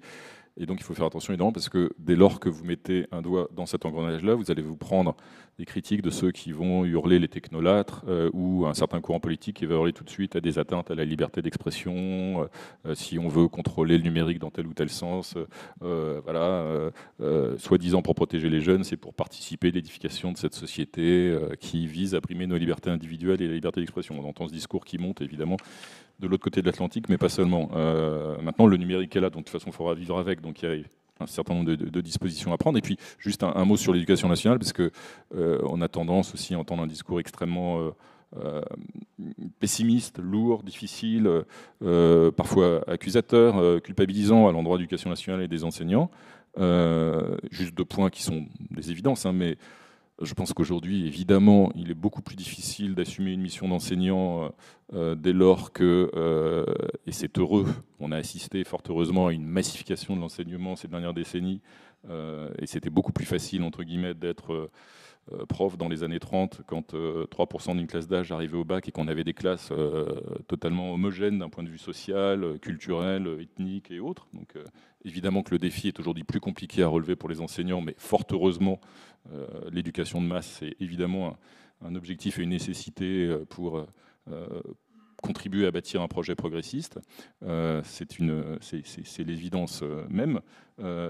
Et donc, il faut s'en réjouir, mais il ne faut pas accabler uniquement les enseignants. Et deuxième point, ça renvoie à l'état de nos sociétés morcelées, émiettées, archipélisées, dit évidemment Jérôme Fourquet sur un autre plan, mais c'est que, comme vous le disiez d'ailleurs, l'éducation ou l'instruction ne relève pas que de l'éducation nationale, bien au contraire. C'est-à-dire que aussi avec des familles éclatées, des modèles, un modèle parental qui ne fonctionne plus comme jadis, et là aussi parfois pour le meilleur, hein, puisque quand même ce fameux modèle parental d'autrefois, tant regretté par certains, c'était quand même un modèle qui était uniquement, qui reposait sur la domination masculine, et le divorce, c'est aussi d'abord une liberté pour les femmes, hein. Pendant des décennies, les femmes ne pouvaient pas divorcer, et donc il faut se réjouir, si j'ose dire, vive le divorce. Je caricature un petit peu, mais en tout cas, évidemment que dans ces sociétés fragmentées et éclatées, c'est beaucoup plus difficile aussi d'assumer cette mission d'enseignement, parce que tout ne peut pas reposer sur l'école. C'est vrai que souvent, d'ailleurs, dans les politiques publiques, on a tendance à dire, quand un problème survient, que alourdir un peu plus la barque des profs, quoi.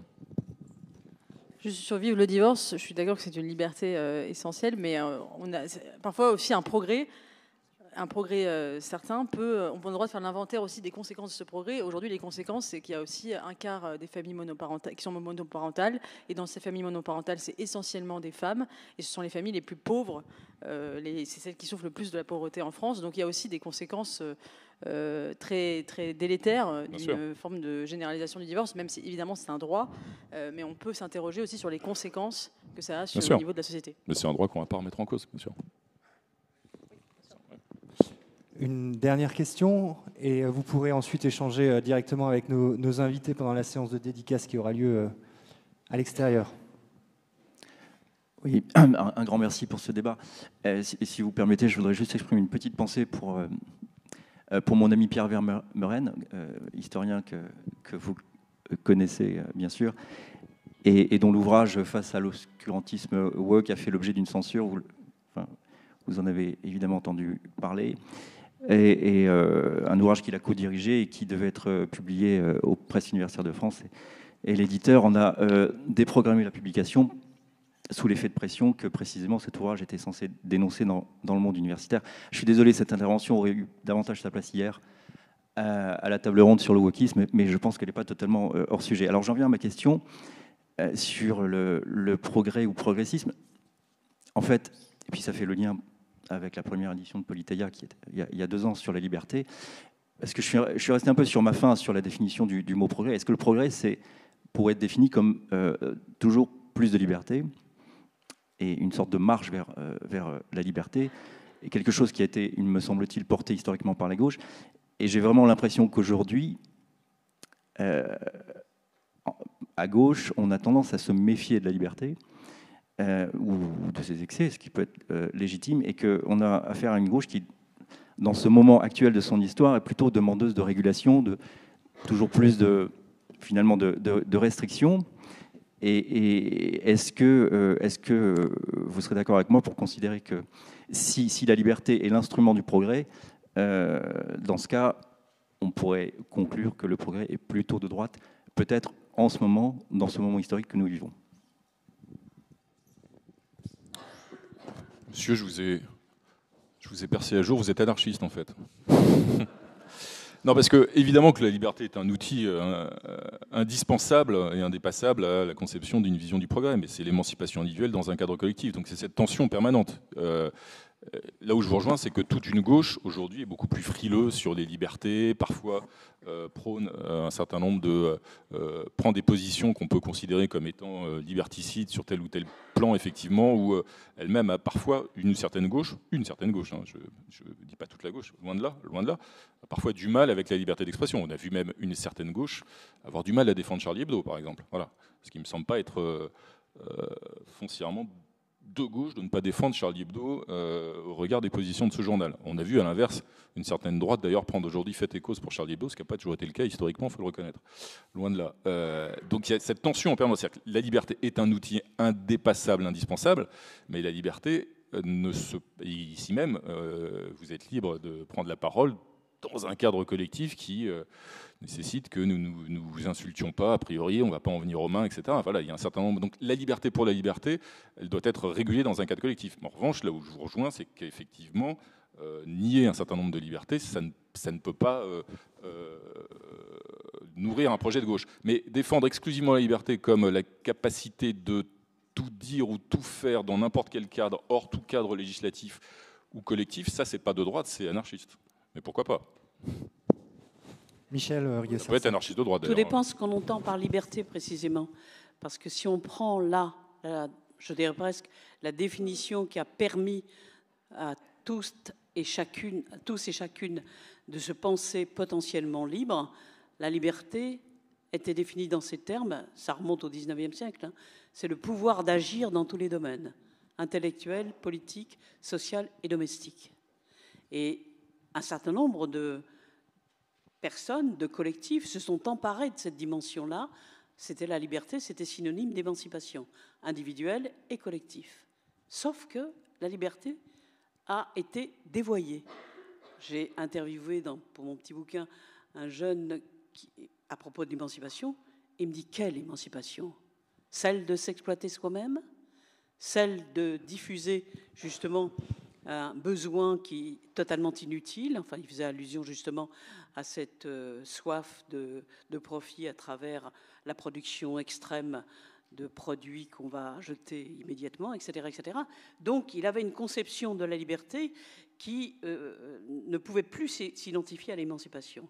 À partir du moment où les concepts libérateurs ont été dévoyés par un processus marchand, on ne comprend plus rien. Et c'est la raison pour laquelle, quelquefois, il y a une petite rétraction en ce qui concerne qui suis-je et qu'est-ce que je peux vouloir dans ce monde où c'est le rapport de force qui l'emporte. Donc, notre rôle, là, pour le coup, tout confondu, hein, c'est de rétablir la définition première, libératrice, des concepts qui, au moment des Lumières, ont permis de se libérer des tutelles qui nous enferment à tout point de vue, et en redonnant sens aux mots pour effectivement qu'ils soient effectivement mobilisateurs au sens large du terme. Je voulais parler du combat des femmes, mais là... Non, mais sur la liberté, en effet, on voit aujourd'hui, notamment la liberté d'expression, c'est assez frappant. Si on reprenait tous les piliers de la Troisième République, qui étaient la laïcité, la liberté d'expression, la sécurité et peut-être la transmission à l'école, on voit qu'aujourd'hui, ces valeurs qui étaient des valeurs de la gauche sous la Troisième République sont défendues par la droite. Même la liberté d'expression est en train de devenir une valeur d'extrême droite. Ça montre bien d'ailleurs à quel point aujourd'hui les choses sont en train d'être retournées. Effectivement, on voit bien qu'il y a une certaine gauche qui a profité pendant longtemps de la liberté d'expression parce que voilà, elle lui a permis de diffuser ses idées et qui aujourd'hui essaie de verrouiller le débat parce qu'elle sait que sur le marché libre des idées, ces idées sont en train de perdre du terrain et donc elle a une tendance à vouloir verrouiller le débat pour maintenir un peu son monopole idéologique et je pense que c'est extrêmement préoccupant. Mais après, pour revenir sur une vision un peu plus globale et peut-être conclure cette séquence sur le progrès, je pense profondément qu'en fait, il y a une double postulation dans le cœur de l'homme, une aspiration à la liberté, à l'arrachement, à l'émancipation, à la liberté, et aussi un besoin d'appartenance, un besoin de lien, un besoin d'appartenir, d'identité, d'être ancré dans un lieu, de ne pas être une page blanche, mais avoir des liens avec les autres. Et c'est un peu... il y a d'un côté le syndrome d'Icare, c'est-à-dire d'aller voler plus haut que le ciel et d'aller se brûler les ailes et de vouloir dépasser les limites. Et puis le syndrome Ithaque, c'est-à-dire vouloir revenir chez soi, comme Ulysse, revenir au foyer, rechercher finalement la sécurité, le foyer. Et je crois que l'Occident a eu une forme des décennies d'icardisme, on va dire, le fait de vouloir aller toujours plus loin, de vouloir se voler en fait de ses propres ailes dans l'émancipation et qu'aujourd'hui on revient à une période, une ère des limites, une ère Ithaque quelque part, un désir de retrouver son foyer, de retrouver l'oikos, c'est d'ailleurs ce qui a donné le mot écologie, et que retourner peut-être chez soi. Et je pense que ces deux postulations ne sont pas à mépriser. On ne peut pas dire que l'homme ne peut pas vivre sans désir de progrès, sans désir d'illimité, mais il ne peut pas vivre aussi sans limite et sans besoin d'appartenance, sans foyer. Et je crois qu'on est en train de retrouver... Enfin voilà, l'histoire est faite de balanciers et qu'aujourd'hui, après des décennies de progressisme et d'émancipation, il y a un besoin aussi de limites, de conservatisme qui se fait poindre dans la société. Il faut le prendre au sérieux et pas le mépriser. Je rappelle vos livres respectifs qui sont disponibles à la vente chez notre partenaire libraire à l'extérieur et en dédicace d'ici une poignée de minutes. Anatomie d'une trahison, Renaud Dely aux éditions de l'Observatoire. L'émancipation entravée, Michel Rio-Sarcey à la découverte et Eugénie Bastier. La dictature des ressentis aux éditions Plomb et La guerre des idées aux éditions Robert Laffont. Merci beaucoup à tous les trois et merci à vous toutes et tous.